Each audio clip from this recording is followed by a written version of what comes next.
नीट पेपरफुटी प्रकरणानंतर दिल्लीतील जंतर मंतर इथं आंदोलन करणाऱ्या विद्यार्थ्यांवर झालेल्या लाठीमाराच्या निषेधार्थ सोलापुरातही तीव्र प्रतिक्रिया उमटली। सोलापूर बार असोसिएशन आणि डॉक्टर बाबासाहेब आंबेडकर विधी मंच यांच्या संयुक्त विद्यमानं निषेध मोर्चा काढून केंद्र सरकारच्या भूमिकेचा निषेध करण्यात आला। शहरातील प्रमुख मार्गावरून काढण्यात आलेल्या या मोर्चात वकील मोठ्या संख्येनं सहभागी झाले होते। हातात निषेधाचे फलक घेऊन आंदोलकांनी केंद्र सरकारविरोधात घोषणाबाजी केली। विविध घोषणांनी संपूर्ण परिसर दण आणून गेला। मोर्चा डॉक्टर बाबासाहेब आंबेडकर यांच्या पुतळ्याजवळ आल्यानंतर महामानवास अभिवादन करण्यात आलं। त्यानंतर पुन्हा जोरदार घोषणाबाजी करत आंदोलकांनी आपला निषेध व्यक्त केला। यावेळी माध्यमांशी बोलताना आंदोलनकर्त्यांनी केंद्र सरकारवर टीका करत देशातील परीक्षा व्यवस्था कोलमडल्याचा आरोप केला। लोकशाही मार्गाने आंदोलन करणाऱ्या विद्यार्थ्यांवर लाठीमार करून त्यांचं आंदोलन दडपण्याचा प्रयत्न होत असल्याचा आरोप त्यांनी केला। तसंच या संपूर्ण प्रकरणाची नैतिक जबाबदारी स्वीकारून केंद्रीय शिक्षण मंत्री धर्मेंद्र प्रधान यांनी तात्काळ राजीनामा द्यावा अशी मागणीही करण्यात आली। मोर्चात वकिलांची मोठ्या प्रमाणावर उपस्थिती असल्यानं या आंदोलनानं शहराचं लक्ष वेधून घेतलं। दिल्लीतील विद्यार्थी आंदोलनाची धग आता स्थानिक पातळीवरही पोहोचल्यानं या निषेध मोर्चातून स्पष्ट दिसून आलं।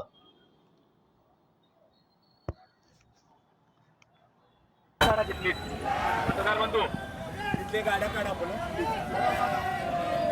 डॉक्टर बाबासाहेब आंबेडकरांचा नरेंद्र मोदी राजीनामा द्या, अमित शाह राजीनामा द्या, धर्मेंद्र प्रधान राजीनामा द्या,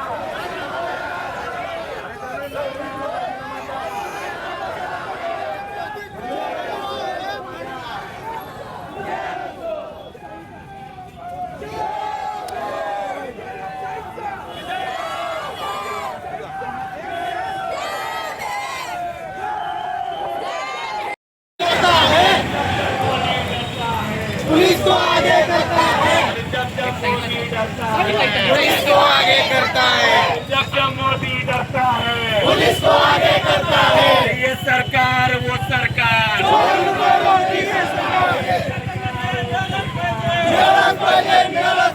नीट का बच्चा कड़वा है, मोदी साहब बनवा है, नीट का बच्चा कड़वा है, मोदी साहब बनवा है। घोषणा द्या साहेब, घोषणा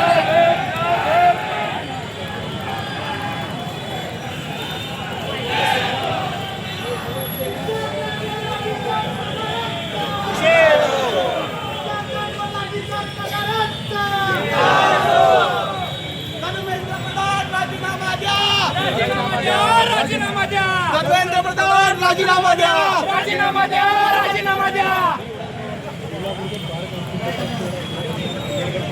छत्रपती शिवाजी महाराजांचा, छत्रपती शिवाजी महाराजांचा।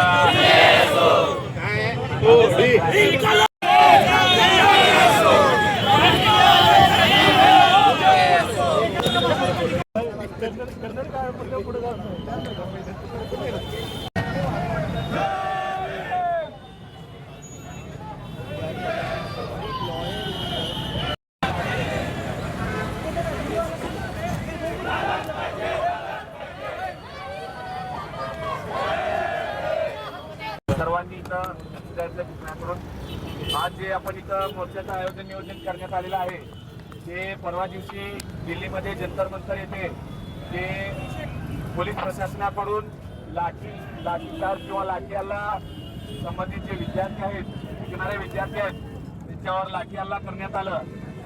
तर त्या अनुषंगाने विधी मंचाच्या वतीने महत्त्वपूर्ण मीटिंग करण्यात आली आणि त्या मीटिंगच्या माध्यमातून जे वकील मंडळी आहे, जे संविधानाचे रक्षक आहेत, कायदा आणि सुव्यवस्था अबाधित ठेवण्याचं काम जसं पोलीस प्रशासनाचं आहे तसंच वकिलांचं देखील आहे। शांत राहायचं सर्वांना विनंती आहे। मित्रांनो 2 मिनिट शांत राहा, सगळ्यांना विनंती आहे। अनुषंगानं जे नीट एक्झाम पार पडली त्या नीट एक्झामच्या अगोदर या ठिकाणी पेपर लीक झाला आणि देशातल्या लाखो विद्यार्थ्यांचं मोठ्या प्रमाणामध्ये नुकसान झालं। खऱ्या अर्थानं नीट एक्झाम देणारे सर्व विद्यार्थी हे अत्यंत परिश्रम घेऊन कठीण परिस्थितीतून ते अभ्यास करत असतात। आणि आपली बौद्धिक क्षमता सिद्ध करण्याची त्यांची जी पद्धती आहे ती पद्धती अडवणूक करण्यासाठी या ठिकाणी काही धनदांडग्यांनी आणि शिक्षण सम्राटांनी माफियांनी हा नीटचा पेपर लीक केला आणि देशामध्ये करोडो युवकांचं त्या ठिकाणी लाखो युवकांचं नुकसान झालं. याच्या निषेधार्थ दिल्लीमध्ये जंतर मंतरवरती विद्यार्थी तरुण मित्र त्या ठिकाणी शांततामय मार्गाने आंदोलन करत असताना त्या ठिकाणच्या पोलीस प्रशासनानं केंद्र सरकारच्या इशाऱ्यावरून विद्यार्थ्यांवरती हल्ला केला, लाठी हल्ला केला. त्यामध्ये अनेक विद्यार्थी कार्यकर्ते जखमी झाले आणि त्यामुळं लोकशाहीला कुठंतरी कलंक लावण्याचं काम इथल्या सत्ताधाऱ्यांनी केलेलं आहे. याचा आपण पाहतो की संबंध देशभर तीव्र प्रमाणामध्ये निषेध होत आहे. खऱ्या अर्थानं हे पेपर लीक करणारा जास्तीत जास्त कडक शासन झालं पाहिजे. लवकरात लवकर हे लोक त्यांना जे काही शिक्षा आहे तरतूद आहे शिक्षा ती झाली पाहिजे. याच्यासाठी आज सोलापूर शहरामध्ये सोलापूर बार असोसिएशन आणि डॉक्टर बाबासाहेब आंबेडकर विधी मंच यांच्या वतीनं वकिलांनी प्रचंड प्रमाणामध्ये या ठिकाणी निषेध नोंदविलेला आहे. आज आम्ही सरकारला मागणी करत आहोत की धर्मेंद्र प्रधान जे शिक्षण मंत्री आहेत केंद्रीय त्यांचा राजीनामा सरकारनं कुठल्या हालतीमध्ये घेतलाच पाहिजे. कारण ज्या शिक्षण मंत्र्याला या देशातली शिक्षण व्यवस्था सांभाळता येत नाही त्यांना खुर्चीवर राहण्याचा कधी अधिकार नाही. त्यामुळं या आंदोलनाच्या माध्यमातून आम्ही ही मागणी करीत आहोत की देशातील करोडो युवकांची जी मागणी आहे की या ठिकाणी त्यांचं होणारं भविष्यातलं नुकसान थांबवायचं असेल तर खऱ्या अर्थानं अशा जे लोक आहेत जे पेपर लीक करतात आणि खऱ्या अर्थाने या ठिकाणी लोकशाही मोडीत काढण्याचं काम करतात अशा लोकांना वेळीच धडा देण्यासाठी भारतीय संविधानामध्ये कायद्यामध्ये जी काही तरतूद केली आहे त्यानुसार या ठिकाणच्या माफियांना शिक्षण माफियांना जास्तीत जास्त प्रकारचं शासन करावं. तोपर्यंत आम्ही गप्प बसणार नाही अशी या ठिकाणी आम्ही घोषणा करीत आहोत. धन्यवाद. नमस्कार. आज सोलापूर शहरामध्ये डॉक्टर बाबासाहेब आंबेडकर विचार मंचच्या माध्यमातून या ठिकाणी वकिलांचा भव्य असा मोर्चा या ठिकाणी पैदल मार्च या ठिकाणी काढण्यात आलेला आहे. खऱ्या अर्थानं आपण पाहतो की भारत देशामध्ये मागील काही वर्षापासून जर आपण इतिहास पाहिला तर सुमारे 150पेक्षा जास्त अशा पद्धतीचे पेपर फुटीचे प्रकार या ठिकाणी भारत देशामध्ये आपल्याला पाहायला मिळत आहेत. सुमारे 150 वेळा पेपर फुटलेले आहेत. मित्रांनो, हा जो मोर्चा आहे हा कुठल्याही पक्षाच्या विरोधात नाही आहे, कुठल्याही राजकीय पुढाऱ्याच्या विरोधात नाही आहे, परंतु या व्यवस्थेच्या विरोधात आहे. आपल्याला माहीत आहे की पोलीस प्रशासनामध्ये जर एखादा कर्मचारी चुकीचं कृत्य करतो तर तात्काळ त्याला निलंबित केलं जातं, त्याला बडतर्फ केलं जातं, त्याचा राजीनामा घेतला जातो. आज पाहतो आपण की भारताची ही जी शिक्षण व्यवस्था आहे हे मोडकळीस आलेली आहे. आपण अनेक वर्षापासून पाहतो TETचा पेपर असू द्या, अनेक विद्यार्थी शिक्षक बनण्याच्या हेतूने ती परीक्षा देत असतात. दिवस रात्र कष्ट करून त्या ठिकाणी अभ्यास केलेला असतो. आज नीटचा पेपर जर आपण पाहिला तर तुमच्या आमच्यासारख्या अनेक कुटुंबातील मुलं मुली जे आहेत नीटचा पेपर एक विद्यार्थी डॉक्टर होण्यासाठी करत असतो आणि हजारो विद्यार्थी लाखो विद्यार्थी त्या परीक्षेची फी भरलेली असते. परंतु जर असे पेपर फूट झाले आणि मागच्या दाराने जर डॉक्टर होत असतील तर काय आपण अपेक्षा ठेवायची की आपला वैद्यकीय उपचार चांगला होईल, काय आपण पुढच्या भविष्याचा विचार पाहायचा की आपल्या मुलांना एज्युकेशन चांगलं मिळेल.